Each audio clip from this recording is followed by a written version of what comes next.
अस्सलाम वालेकुम।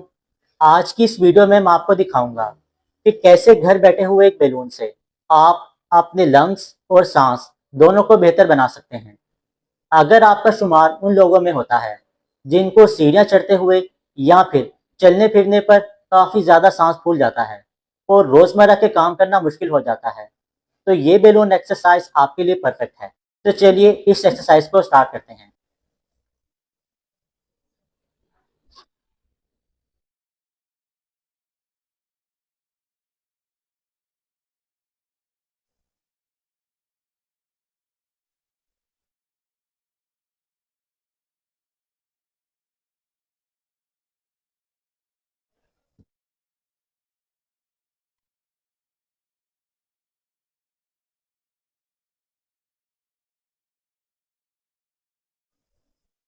तो इस तरह व्यूअर्स आपने ये एक्सरसाइज परफॉर्म करनी है।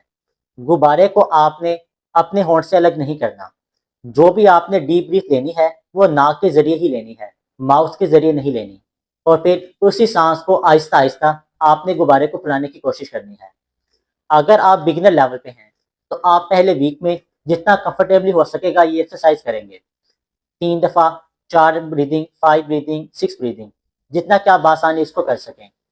और 7 डेज के बाद आप अपना थोड़ा चैलेंज बढ़ाएंगे और इन ब्रीदिंग्स को ज़्यादा से ज़्यादा करते चले जाएंगे ताकि गुब्बारा भी ज़्यादा फूले और आपकी सांस उतनी ज़्यादा बेहतर हो जाए।